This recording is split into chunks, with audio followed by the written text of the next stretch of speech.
Okay, I'm gonna try and pull a Dave Detman here. We're here on Bittersweet Court. It's the first house we're looking at. This is a tri-level. What's fun about it, it's on a cul-de-sac at the end of a whole bunch of neighborhoods of cul-de-sacs, and that house right across there was actually Jim Howe's first house. It says this is a great neighborhood, so we're gonna take a look inside. What? Okay, I'm taking a video quick. So it's hardwood floors almost throughout. This is the main entryway into the living room. And then you've got a kitchen. Looks like it needs some new tile. Yeah, it's pretty deep, you know, even if you have your coffee pot.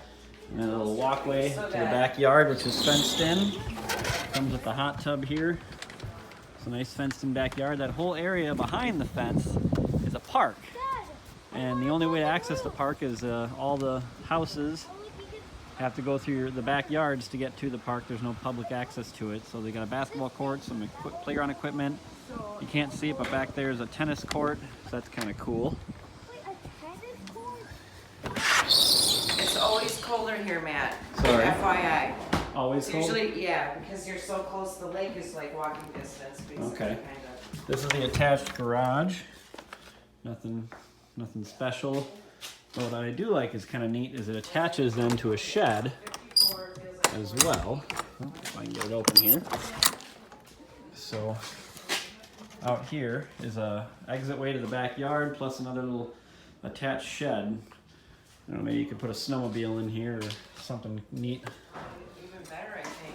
I'm closing this door. Why is this door open? And then we'll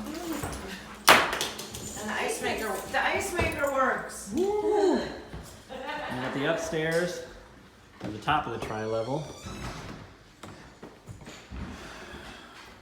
This is the smallest of the bedrooms. Nothing too fancy. It's got the dark hardwood in here. And then the master bedroom is the other one with the dark hardwood. So they're not crazy big bathrooms, but not bad either. The closet. And then the third bedroom has the lighter hardwood, which is odd. It doesn't match anything else in the house. This is the full bath, which would need some updating. Tile's got a couple of little cracks in it, and then just the fixtures and some paint. But water pressure was pretty good. I checked it. And then you get to the lower part of the tri-level. This is where it gets kind of neat. Down here we've got a full bar. Here's a half bath here. And then you have it's a wet bar too, which is neat. So you can go back here. Nice. Behind the bar, you got a running sink.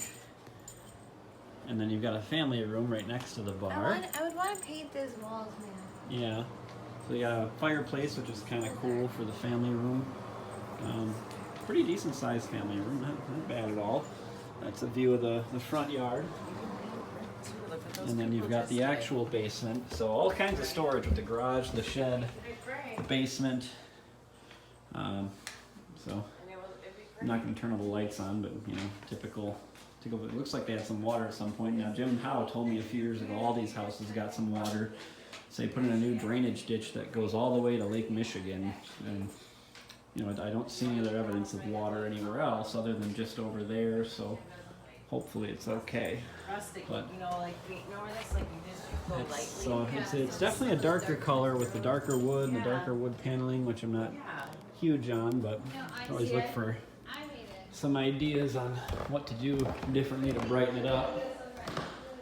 But hey, it's our first house that we looked at, and you know, kind of fun. I definitely love the area. That's the highlight of it is the area, and I like the tri-level concept. So, you know, it's 180. We were hoping to get something between 180 and 200.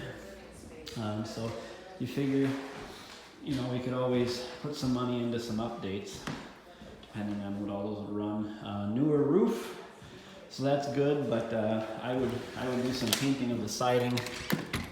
I would say that's One concern I have is when you look under the roof, you see some areas that have peeled away, and I don't know if that's because those boards start to rot, doesn't really, or if it's just old paint. I don't know.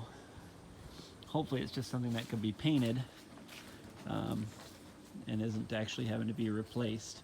If it was rotten and the roof was newer, I would assume that they would have replaced that. So, but that's it, and thanks for spending 5.5 minutes watching this.